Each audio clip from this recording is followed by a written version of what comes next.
भूटान नरेश ने भगवा चोला पहनकर संगम में लगाई आस्था की डुबकी। बौद्ध धर्म को छोड़कर क्या हिंदू बन गए भूटान नरेश? क्या है बौद्ध धर्म और हिंदू धर्म में समानताएं?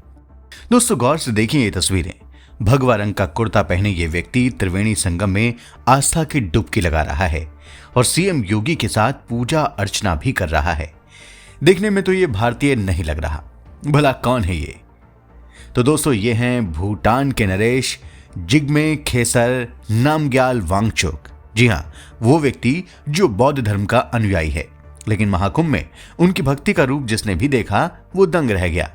दोस्तों, जहां भारत में ही रहने वाले कुछ लोग बौद्ध धर्म को हिंदू धर्म से अलग करके देखते हैं और हिंदू धर्म की आलोचना भी करते हैं, लेकिन ये व्यक्ति उन लोगों के लिए ही जीता जागता उदाहरण है। तो दोस्तों, चलिए जानते हैं भूटान नरेश महाकुंभ में कैसे पहुंचे और महाकुंभ में पहुंचने के बाद उन्होंने क्या क्या किया। आपको वीडियो में यह भी बताएंगे कि कैसे हिंदू और बौद्ध धर्म एक ही पेड़ की दो शाखाएं हैं। हिंदू और बौद्ध धर्म में क्या समानताएं हैं, इस पर भी बात करेंगे। लेकिन वीडियो में आगे बढ़ने से पहले आप हमारे चैनल द कर्मा को सब्सक्राइब कर लें और इस वीडियो में अंत तक बने रहें। दोस्तों, महाकुंभ में नेता राजनेताओं समेत विदेशी पर्यटक पहुंच रहे हैं, लेकिन अब इसी कड़ी में विदेशी नेताओं की भी एंट्री हो गई है। भूटान के नरेश जिग्मे खेसर नामग्याल वांगचुक ने सीएम योगी के साथ संगम में डुबकी लगाई। स्नान के दौरान भूटान नरेश भगवा रंग के कुर्ते में दिखे। डुबकी लगाने के बाद उन्होंने मां गंगा की आरती भी की और फिर वो अक्षयवट पहुंचे। वहां उन्होंने दर्शन पूजन किया। दोस्तों, महाकुंभ में पहुंचने से पहले भूटान नरेश लखनऊ में विमान से बमरौली एयरपोर्ट पहुंचे। वहां सीएम योगी उनका स्वागत करने आए। वहां से सड़क मार्ग से होते हुए दोनों महाकुंभ में पहुंचे। अरैल घाट से बोट में सवार होकर संगम गए और स्नान किया। दोस्तों, इस दौरान भूटान नरेश की एक और खूबसूरत तस्वीर सामने आई, जिसमें वो सीएम योगी के साथ पक्षियों को दाना खिला रहे हैं और फोटो भी खिंचवाते दिखे। महाकुंभ में हिस्सा बनने के बाद उन्होंने कुछ तस्वीरें अपने सोशल मीडिया हैंडल इंस्टाग्राम में भी शेयर की। दोस्तों, बौद्ध धर्म को मानने वाले ये व्यक्ति महाकुंभ में सनातन के रंग में दिखे। कुछ ऐसे लोग हैं जो भारत में रहते हैं और बौद्ध धर्म को मानते हैं, लेकिन सनातन धर्म की खुलकर आलोचना भी करते हैं।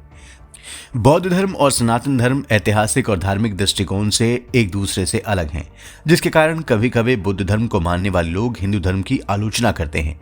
लेकिन अगर इसके बारे में गहराई से अध्ययन किया जाए तो दोनों में समानताएं पाई जाती हैं। बौद्ध धर्म के संस्थापक भगवान बुद्ध ने कई हिंदू धर्म की परंपराओं और धार्मिक विश्वासों को चुनौती दी थी, विशेष रूप से उन तत्वों को जो उन्हें दमनकारी या अप्रासंगिक लगी।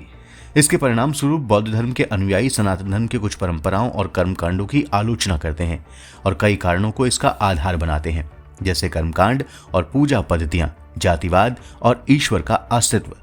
लेकिन दोस्तों, दूसरी तरफ अगर आप भूटान नरेश की ये सनातनी तस्वीरें देखेंगे तो आप भी उनके सनातन के प्रति भाव और इज्जत को समझ पाएंगे। ये तस्वीरें उन लोगों के लिए बहुत अच्छा जवाब बनकर उभरी हैं जो बौद्ध धर्म को सनातन धर्म से अलग करके देखते हैं।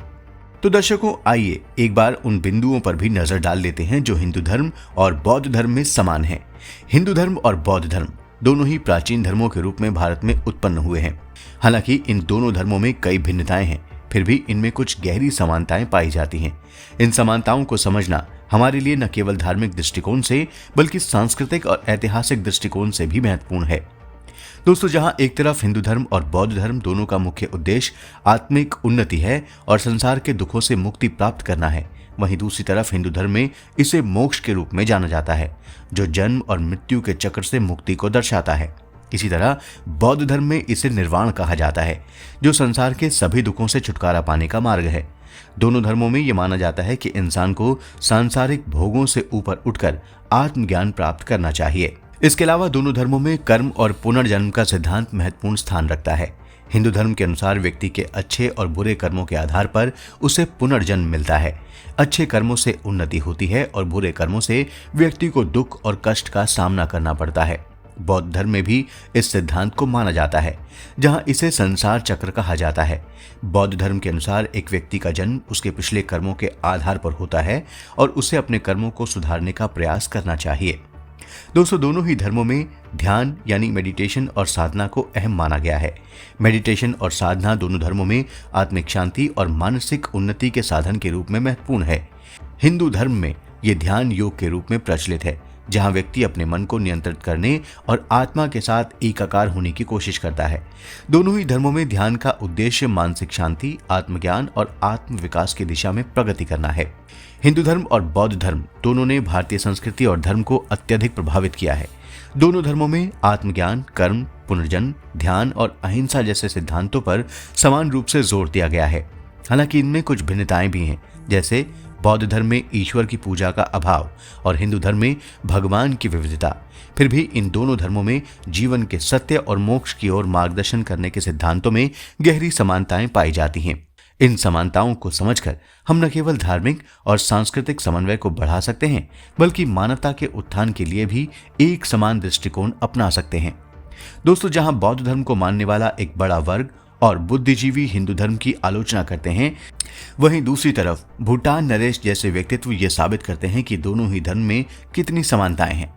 तो मित्रों, कैसी लगी आपको हमारी एक खास रिपोर्ट? हमें कमेंट सेक्शन में लिखकर जरूर बताएं। और हाँ, जाते जाते आप हमारे इस वीडियो को लाइक और शेयर करना ना भूलें। हमारे चैनल द कर्मा को भी सब्सक्राइब जरूर कर लें। जय सनातन।